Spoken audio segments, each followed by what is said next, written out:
darsimizda siz bilan elementary kursimizning 6-unit haqida gaplashamiz. Unit 6 the past, ya'ni o'tmish yoki oldingi zamon. Birinchi qism 6.1 don't give up, ya'ni taslim bo'lmaslik. Goals, ya'ni bu qismdan maqsadlarimiz use was were to talk about the past.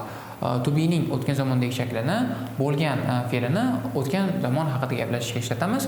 Use past time expressions, ya'ni o'tgan zamonda ishlatiladigan vaqt iboralarini yoki strukturalarini ko'rishga harakat qilamiz. Reading and grammar, o'qish va grammatikani oshirishga harakat qilamiz. Was and were, ya'ni to be, ya'ni bo'lgan fe'lining birlik va ko'plik shakllari. Exercise 1. Work in small groups. Make a list of things that a person needs to be successful in life. Do you all agree? Bu qismda kichik guruhlarda ishlang va har bir kishi dunyoda yoki hayotda successful, ya'ni muvaffaqiyatli bo'lishi uchun kerak bo'ladigan narsalarni listini tuzishga harakat qiling va bu list bilan hammangiz qo'shilasizmi yo'qmi shuni o'ylab ko'ring yoki mulohaza qiling va bu yerda taxminiy javob a good education, ya'ni yaxshi ta'lim. Videoni pauza qiling va bu mashqni yozma ravishda bajarishga harakat qilib ko'ring.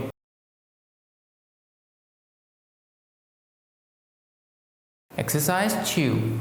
Work with a partner. Student A read about Vera Wang. Student B read about Akio Morita. Complete your column in the table. O'z sheringiz bilan ishlang va birinchi o'quvchi Vera Wang va ikkinchi o'quvchi Akio Morita haqida o'qing va bu qismda tabletadagi yoki jadvaldagi o'zingizni bo'limingizni to'ldirishga harakat qiling. Videoni pauza qiling va bu mashqni yozma ravishda bajarishga urinib ko'ring.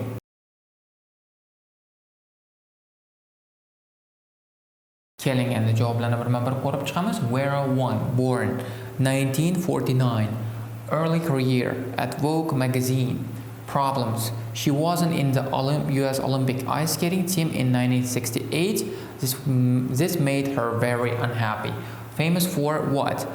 Her own Vera Wang fashion label. Akio Morita, born when? 1921. First job, businessman. Problems. They developed an electric rice cooker that didn't sell well and burned the rice. And famous for? Founder of Sony. Exercise 3. Tell your partner about the story that you read and listen to your partner's story to complete other column in the table in exercise 2. Which story do you think is most interesting and why? Bu qismda siz o'zingiz o'qigan hikoyangizni o'z sherigingizga aytib berishingiz va sherigingiz o'qigan hikoyani sherigingizdan eshitishingiz kerak bo'ladi va bu eshitilgan ma'lumotlarga tayangan holda boshqa kishining, ya'ni ikkinchi o'z sherigingizning bo'limini to'ldirishingiz kerak bo'ladi. Which story do you think is the most interesting? Ya'ni qaysi hikoya sizga eng qiziqarli bo'lib tuyuldi, shunga ham javob berib va bunga sabablar keltirishingiz kerak bo'ladi. Va videoni pauza qiling va bu mashqni yozma ravishda bajarishga harakat qilib ko'ring.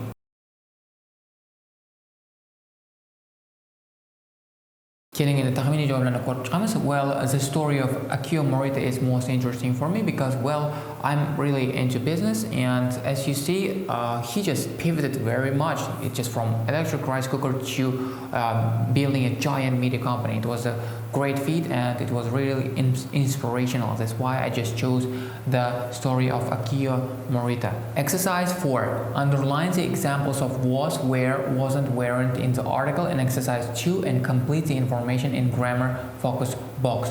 Bu qismda biz ikkinchi mashqimizdagi maqolada berilgan was, were, wasn't, weren't fe'llarining misollarini belgilab ketishimiz kerak va ma'lumotni grammar focus qutishamizdagi ma'lumotni to'ldirishga harakat qilishimiz kerak bo'ladi. Videoni pauza qiling va mashqni mustaqil ravishda bajarishga harakat qilib ko'ring.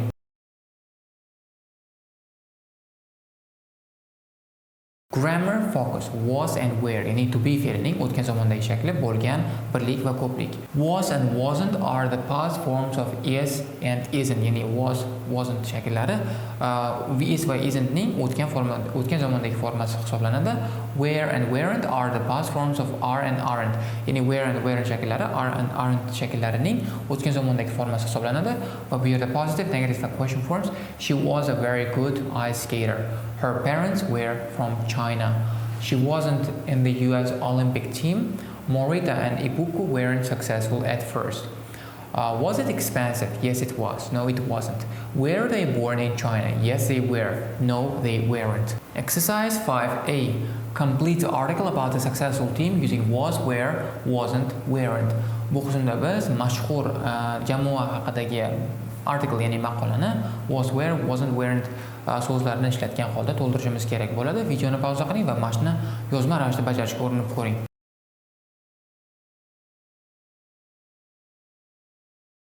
Keling endi javoblarni birma-bir tekshirib chiqamiz. People were cool runnings. People were surprised to see a bobsleigh team from Jamaica at the 1988 Winter Olympics in Canada. It wasn't very easy for the team to practice in Jamaica before the Olympics because there was no ice, there were no bobsleighs for them to use. They weren't successful in their races, but they were very popular with the people watching because they tried so hard. There was a film telling their story in 1993 called Cool Runnings, and it was a huge success, making $150 million around the world. Exercise 5B. Listen and check your answers. Bu qismda siz audioni eshitishingiz va javoblaringizni yana bir bor tekshirib olishingiz kerak. Audio 6.1.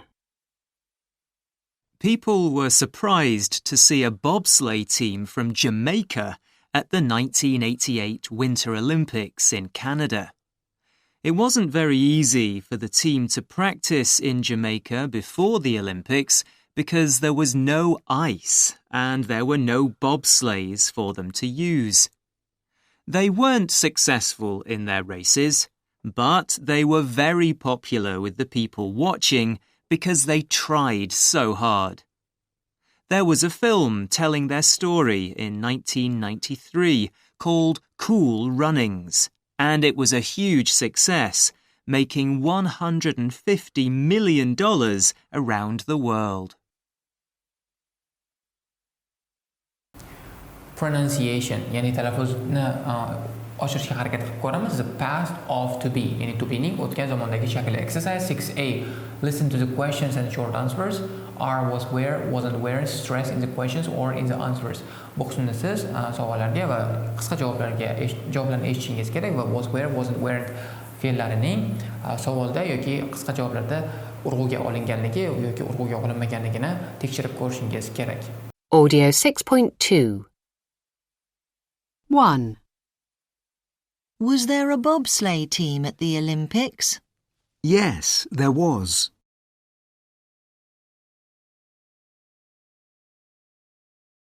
2. Was it easy for them to practice? No, it wasn't. 3. Were there bobsleighs for them to use? No, there weren't.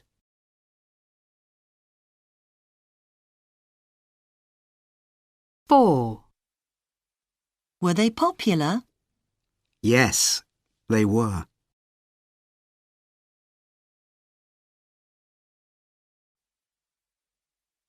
O'zingiz ko'rganingizdek, 1. Was there a bobsleigh team at the Olympics? Yes, there was. 2. Was it easy for them to practice? No, it wasn't. 3. Were there bobsleighs for them to use? No, there weren't. Were they popular? Yes, they were. O'zingiz ko'rganingizdek, savol shaklida was, where, wasn't, weren't so'zlari urg'uga olinadi va qisqa javoblar esa urg'u bilan o'qilmaydi.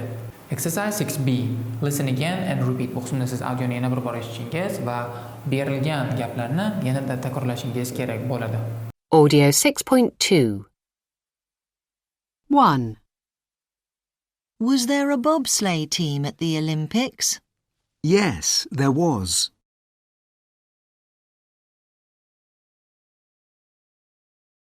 2. Was it easy for them to practice? No, it wasn't. 3. Were there bobsleighs for them to use? No, there weren't.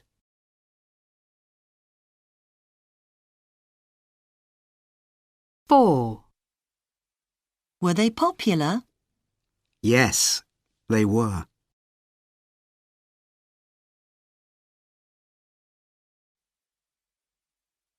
Exercise 7A. Make questions from the prompts using was or were. Bu qismda was or were so'zlarini ishlatgan holda bu so'zlarni ishlatgan holda gaplar tuzishimiz kerak. Videoni pauza qiling va mashqni yozma ravishda mustaqil ravishda bajarishga harakat qilib ko'ring.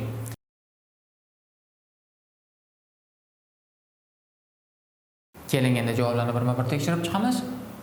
1. Were you hungry this morning? 2. Were you a good student at school? 3. Was your partner late for class today? 4. Was your teacher at work yesterday? 5. Were your school friends from the same town as you? 6. Were you at home at 7 o'clock last night? Exercise 7B. Work with a partner. Take turns to ask and answer the questions in exercise 7A. O'z sheringiz bilan ishlang va o'rin almashgan holda birinma-ketin 7A mashqdagi savollarni bering va savollarga javob berishga harakat qiling. Videoni pauza qiling va bu mashqni yozma ravishda savollarga javob berishga harakat qilib ko'ring.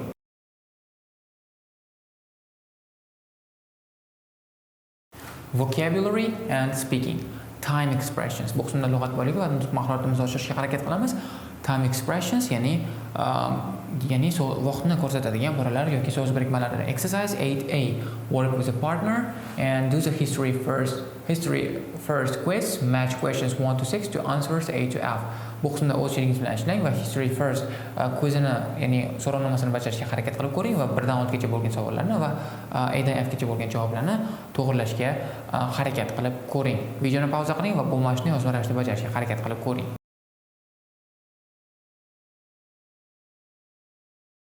Exercise 8B. Listen and check your answers. Bu qismda siz audioni eshitishingiz va javoblaringizni tekshirib olishingiz kerak bo'ladi. Audio 6.3. 1. The first Football World Cup was in the last century, in 1930. 2. The first Olympic Games were about 2,800 years ago, in 776 BCE. 3. The first dishwasher was in the 19th century. 4. The first Sony Walkman was in 1979. 5. The first talking film was in 1927. 6. The first Oscars ceremony was in 1929. Exercise 9. Complete the table with the time expressions in the box. Bu qismda siz berilgan jadvalni berilgan qutichadagi time expressions ya'ni so'z birikmalari vaqtni ko'rsatilgan so'z iboralari bilan to'ldirishingiz kerak bo'ladi. Videoni pauza qiling va bu mashqni yozma ravishda bajarishga harakat qilib ko'ring.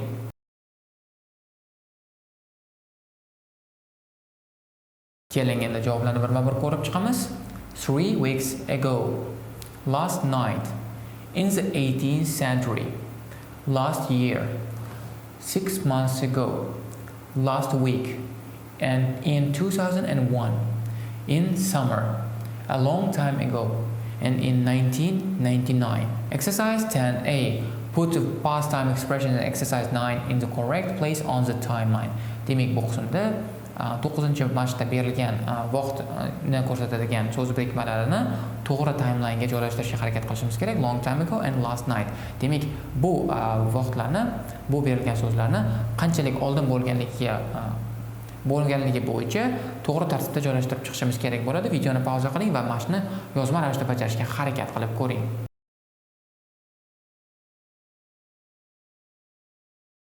Keling endi javoblarni birma-bir ko'rib chiqamiz. A long time ago. In the 18th century.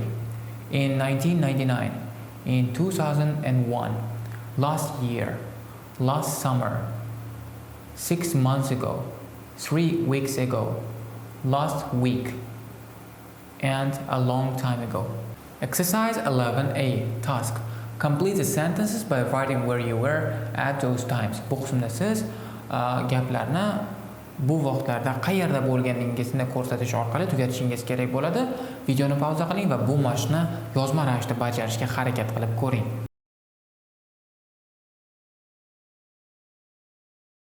Keling endi taxminiy javoblarni ko'rib chiqamiz. I was on the bus 2 hours ago. I was at work at 3:30 yesterday afternoon. I was at home last Tuesday. I was in Hawaii last October. I was at university 5 years ago. I was at work last night. I was in Hawaii in 2008. I was in Tashkent last summer. Exercise 11B. Work with a partner, take turns to guess about each other. Sheringiz bilan ishlang va o'rin almashgan holda bir-biringiz haqingizda javoblarni guess, ya'ni taxmin qilishga harakat qiling. Bu qismda were you on the bus 2 hours ago? Yes, I was. Were you at work at 3:30 yesterday afternoon? No, I wasn't. I was at home.